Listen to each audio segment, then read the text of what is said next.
kongwe Yahweh Yahweh batela mikombo Yahweh Yahweh benisa mikongwe Yahweh Yahweh batela mikombo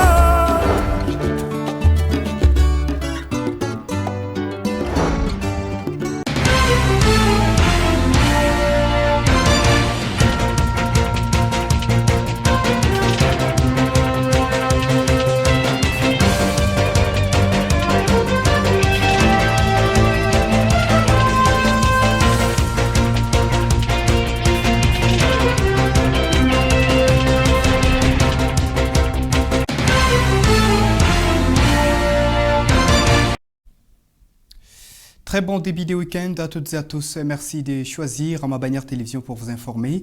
Bienvenue à toutes et à tous dans ce nouveau journal que nous ouvrons par cette note de la justice.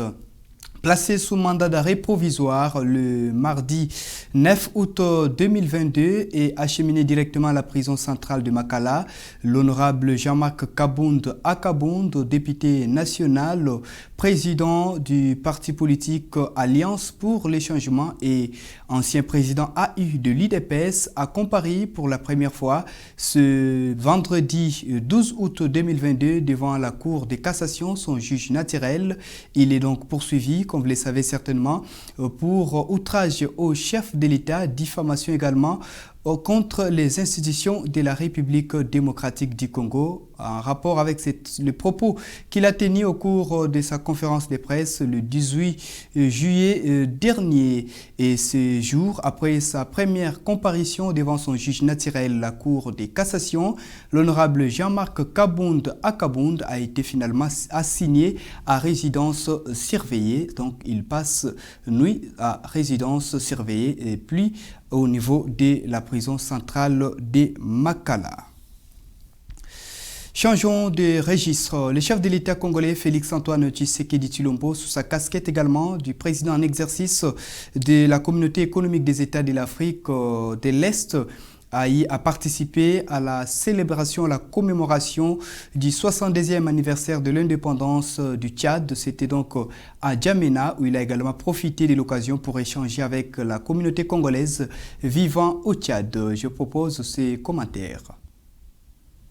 Le président congolais Félix-Antoine Tshisekedi Tshilombo a participé le jeudi 11 août 2022 à la commémoration du 70e anniversaire de l'indépendance de la République du Tchad en N'Djamena, où il est arrivé le mercredi 10 août 2022 et réussi au pied de l'appareil par son homologue Mohamed Idriss Déby. Il a également participé à cette cérémonie sous sa casquette de président en exercice de la communauté économique des États de l'Afrique de l'Est, aux côtés d'autres présidents du continent, dont celui de la Guinée-Bissau. Au cours de la cérémonie proprement dite, le chef d'État tchadien, Mohamed Idriss Déby, a procédé comme d'habitude au dépôt de la gerbe de fleurs en mémoire des martyrs de l'indépendance le 11 août 1960. Le chef de l'État congolais invité d'honneur et ses homologues du haut de la tribune ont assisté à ces défilés militaires avec la force aérienne, occasion pour ces militaires de réaffirmer l'engagement de lutter contre les terroristes qui menacent ces pays. Félix Tshisekedi a profité de cette invitation pour échanger avec la communauté congolaise vivant à N'Djamena au Tchad. Changeons de registre, mesdames, messieurs, dans la capitale congolaise, Kinshasa. Nous parlons de ce joli coup de filet de la police nationale congolaise qui a mis la main sur 73 présumés inciviques d'Ikuluna. C'était au cours d'une opération de bouclage menée par les agents de la police sous le commandement du commissaire provincial de la police, le général Silvano Kassongo. Les détails, c'est dans cet élément. Je propose de suivre cet impro vocal.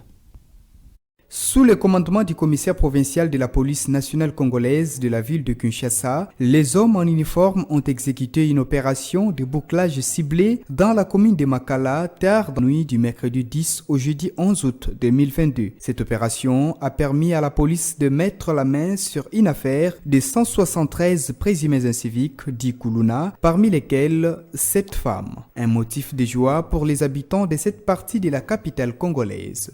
La plupart d'entre eux sont des récidivistes Ils étaient arrêtés et puis libérés. Là, c'est un problème de la justice. Souvent, les plaignants ne suivent pas les dossiers. Je demande à la population de contribuer, de dénoncer à chaque fois les civiques, les Kounoua qui sont dans les quartiers. Nous avons mis des boîtes aux lettres dans toutes les communes. Il faudrait chaque fois aller dénoncer les Kounoua qui sont dans les quartiers. Et on n'a pas besoin de votre nom ou de votre adresse. Il faut dénoncer seulement le nom du Kounoua et son adresse. Et chaque lundi, les bourgmestres appellent les commandants de la police et les comités locaux de sécurité pour déballer et la police fera son travail. L'autorité communale de Makala s'est réjouie de ces jolis coups de filet de la police car sa juridiction devenait de plus en plus invivable.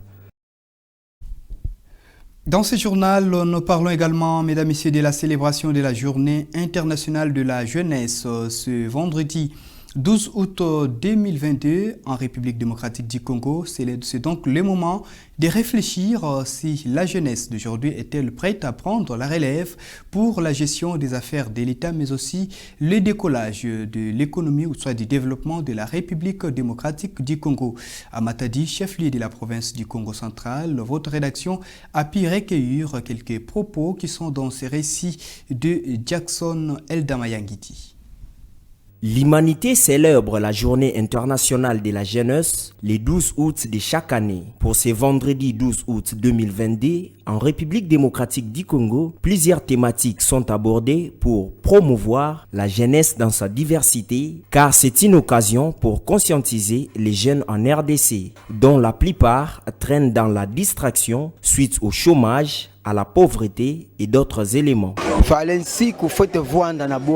Il faut qu'il y ait des lois pour corriger les jeunes en les exigeant de porter un habillement décent, interdire les danses obscènes, mais aussi réglementer les secteurs audiovisuels car plusieurs chaînes locales, nationales et internationales diffusent des programmes qui ne contribuent pas à l'encadrement de la jeunesse.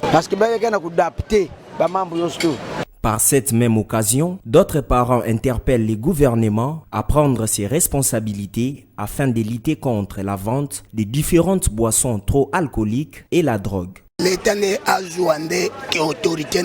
Que le gouvernement prenne toutes ses responsabilités dans l'importation, la commercialisation et la consommation de différentes boissons. Les jeunes également de leur côté doivent prendre conscience car cette boisson et drogue détruisent parfois leur vie. Aux jeunes Congolais d'en tirer les leçons car dit-on l'avenir c'est la jeunesse.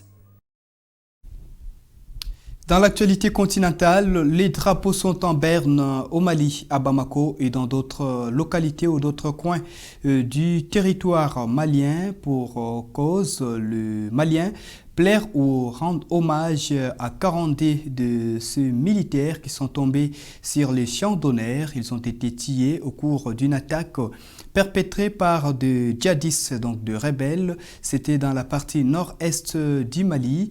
La junte militaire au pouvoir a donc pu décréter 3 jours de deuil national. Comme l'avions dit, les drapeaux sont en berne. Nous nous référons à ce récit de nos confrères de TV5 Monde. Le drapeau tricolore en berne. À Bamako, aucun bâtiment officiel n'échappe à la règle. Sur la place de l'Indépendance aussi, les couleurs du Mali ne flottent plus au vent. Le pays observe un deuil national de 3 jours après la mort de ses soldats. Dimanche 6 août, à Tessit, près des frontières du Burkina Faso et du Niger, des explosions ont été entendues. 42 soldats maliens ont perdu la vie.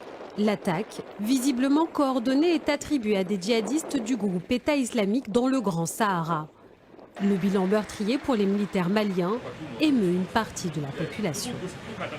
Nous déplorons leur mort, comme d'autres qui les ont précédés. Mais c'est très difficile à avaler par les Maliens. Il faut que nos autorités veillent vraiment sur la zone des 3 frontières. Et qu'on sache, après des enquêtes, qui sont les soutiens réels de ces rebelles-là. La zone des 3 frontières est régulièrement le lieu d'affrontement avec des groupes djihadistes. Dans cette région, l'armée malienne a souvent été prise à partie.